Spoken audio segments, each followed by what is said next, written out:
E agora, já empossado para o segundo mandato como chefe do Executivo de Minas Gerais, Romeu Zema, do Novo, conversou com exclusividade com o jornalista Tiago França. Você acompanha agora a primeira parte da entrevista, onde o governador reeleito faz um balanço dos primeiros 4 anos e os desafios para o futuro. Ele foi reeleito por mais de 6 milhões de mineiros. No primeiro turno, recebeu 56% dos votos válidos e agora tem o desafio de governar o segundo maior estado do país por mais 4 anos. Governador Romeu Zema, boa tarde. Obrigado por nos receber aqui na capital. Boa tarde, é um prazer recebê-los aqui. Espero que possa contribuir aí com alguma informação que agregue para quem está nos acompanhando. Queria dar os parabéns, primeiramente, ao senhor pela reeleição. Desejar desde já boa sorte para esse novo mandato. E para a gente começar as perguntas, eu queria saber do senhor, olhando para trás, como é que o senhor avalia o desempenho do Romeu Zema, olhando quem era o Romeu Zema 4 anos atrás e esse governador de agora, com esses 4 anos aí de experiência já? Perfeito. Bom, há 4 anos atrás eu era um político recém-entrado na política, tinha disputado a minha primeira eleição, venho do setor privado, toda a minha experiência em gestão é do setor privado, mas eu sempre digo que gestão tem muita semelhança em qualquer lugar do mundo, em qualquer setor, porque é você lidar com pessoas. E depois de 4 anos, nós podemos dizer que tivemos avanços substanciais em Minas Gerais. Todos os indicadores do Estado melhoraram. Então eu posso dizer que Minas avançou. E vale lembrar, pagando dívida com prefeitura, pagando dívida com o funcionalismo público. Então Minas retomou a credibilidade que tinha no passado durante esses 4 anos. E o bom, a casa está arrumada, a dívida está sob controle, apesar de ser uma dívida muito grande, e temos muitos projetos em andamento que serão concluídos nos próximos 4 anos. Gostaria de falar com o senhor sobre alguns desses projetos, então. Antes, como é que o senhor imagina que vai ser, a partir deste ano, com a relação com a Assembleia? Houve alguma renovação da Assembleia, não foi tão grande a renovação, mas no mandato anterior houve alguns impasses, a recuperação fiscal, por exemplo, foi um projeto que ficou travado na Assembleia. Com essa renovação que houve, com essa nova configuração, como é que o senhor espera, como deve ser o relacionamento do governo com a Assembleia nesses próximos 4 anos? Bom, vale salientar que nesses últimos 4 anos o nosso relacionamento com os deputados foi muito bom. Nós tivemos uma boa parte dele nos apoiando. O nosso problema foi mais relacionado a presidente e mesa diretora, que se opuseram a uma série de projetos que nós enviamos. Aliás, nem se opuseram, engavetaram esses projetos, não deram condição nem aos deputados de analisarem, de votarem esses projetos. E com essa renovação que você menciona, com toda certeza, nós teremos uma nova mesa diretora, um novo presidente, que não terão esses interesses da pequena política e avaliarão esses projetos tão importantes para Minas Gerais. Lamento que isso tenha acontecido, mas nesse segundo governo está aí mais um fator que nos dá condição de avançarmos muito mais do que no primeiro, que é termos projetos importantes sendo avaliados pelos deputados. Falando em relacionamento, o que o senhor espera do relacionamento do governo de Minas com o governo federal? No segundo turno, o senhor apoiou o presidente, o então candidato à reeleição, Jair Bolsonaro, o presidente Lula eleito. O que o senhor espera desse relacionamento de Minas com a União? Nós temos em Minas hoje 853 prefeitos, praticamente de todos os partidos. Todos esses prefeitos têm o nosso respeito, têm aqui as portas abertas e recebem projetos do Estado. Eu falo que o Brasil avançou muito nos últimos anos. Hoje as decisões no setor público, uma boa parte delas, uma parte muito expressiva, são decisões técnicas. Você vai fazer uma estrada ou recuperar uma estrada onde você tem mais trânsito, onde o impacto social e econômico é maior. Nós nunca aqui em Minas vamos deixar de recuperar uma estrada porque ela passa perto de uma cidade cujo prefeito não nos apoia. Essa estrada vai ser recuperada, esse fato para nós é irrelevante. E nós esperamos que o governo federal trate todos os estados da mesma forma. E se proximidade resolvesse, antes desse meu último governo, nós tínhamos aqui em Minas um governo PT do Pimentel e tínhamos lá em Brasília também um governo do PT e da Dilma. E foram os piores momentos para o estado.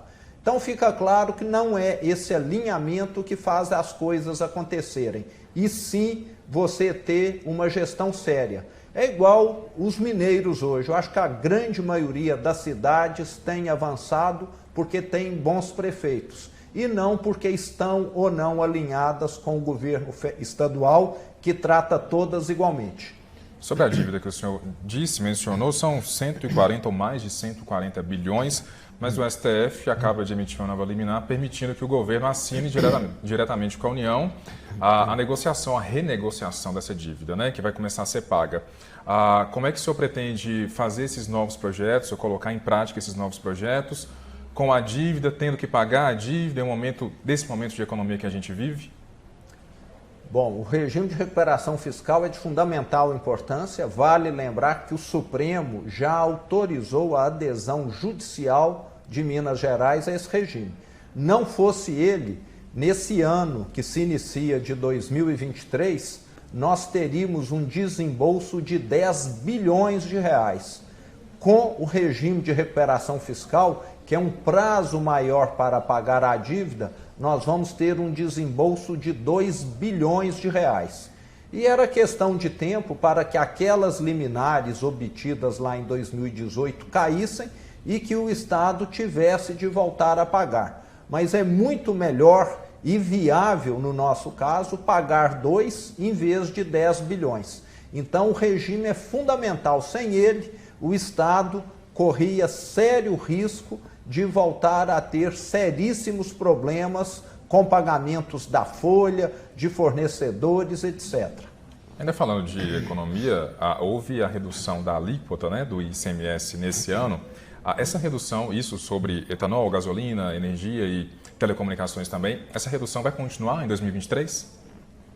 Ela continua sim, ela foi uma redução votada na Câmara e no Senado, ocasionou uma perda muito expressiva para os estados e municípios, mas recentemente nós tivemos uma decisão também do Supremo Tribunal Federal que exige que a União compense estados e municípios referente à perda de ICMS da educação e da saúde.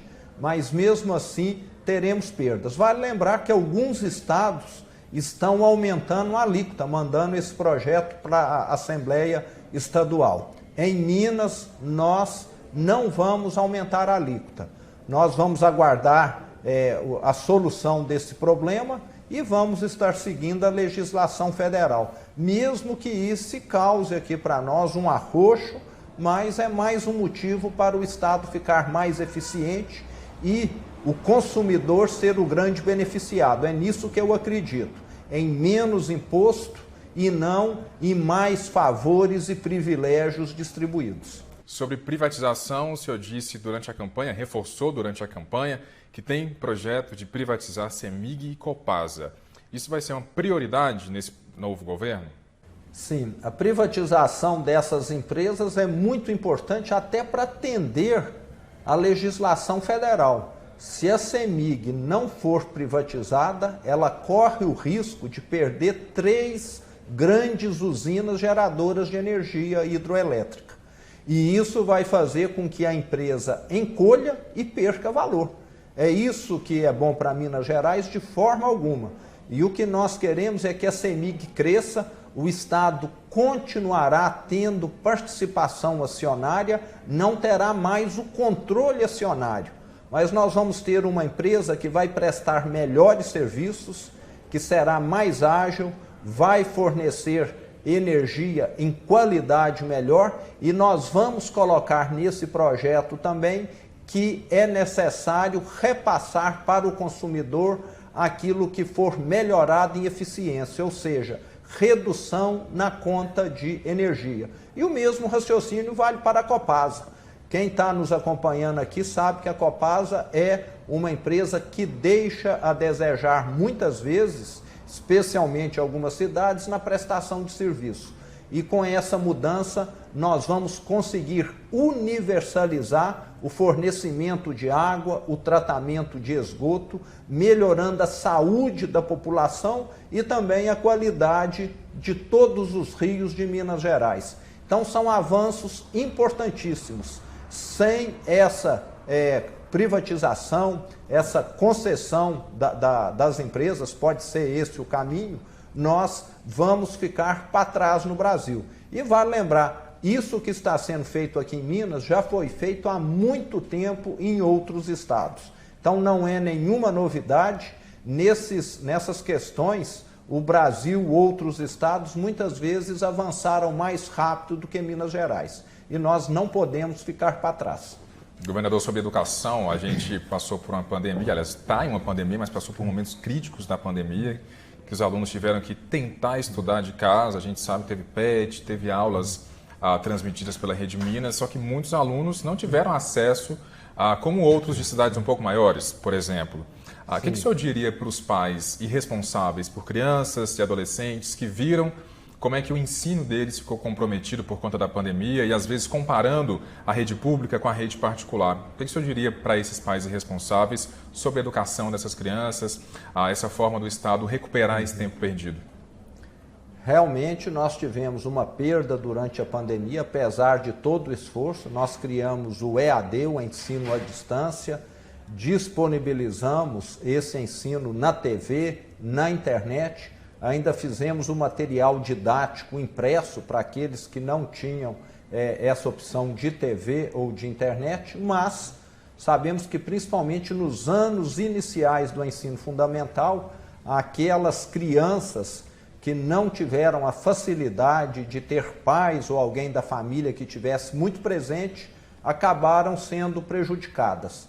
E hoje a Secretaria de Educação de Minas Gerais tem feito um trabalho de avaliar todos esses alunos e está colocando aulas de reforço para que haja uma recuperação daquilo que foi perdido durante a pandemia. Nós reconhecemos, tivemos uma queda no IDEB dos anos iniciais do ensino fundamental, que é onde realmente a dificuldade é maior.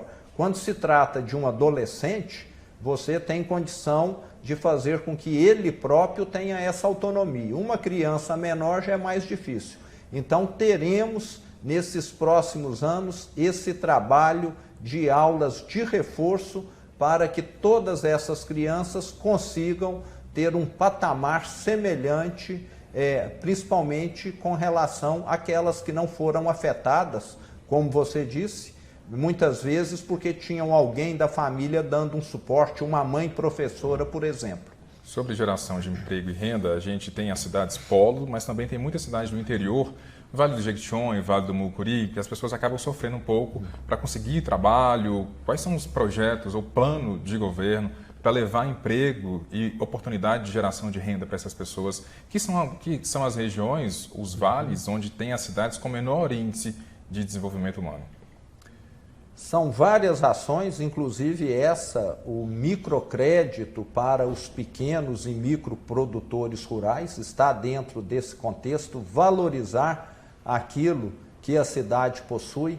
A questão de nós termos regularizado, formalizado uma boa parte dos produtores de queijo artesanal, melhorem muito essa questão da renda, principalmente no campo, que afeta principalmente as cidades menores. Hoje eu acompanho essa implantação do queijo Minas artesanal, o selo Arte, E o que eu posso dizer é que a grande maioria, se não todos os micro, pequenos produtores de queijo não têm conseguido atender a demanda. O que demonstra que valorizar esse produto, dar qualidade para ele, deixar ele nacionalmente conhecido, como tem sido feito, ajuda em muito o micro e pequeno produtor rural.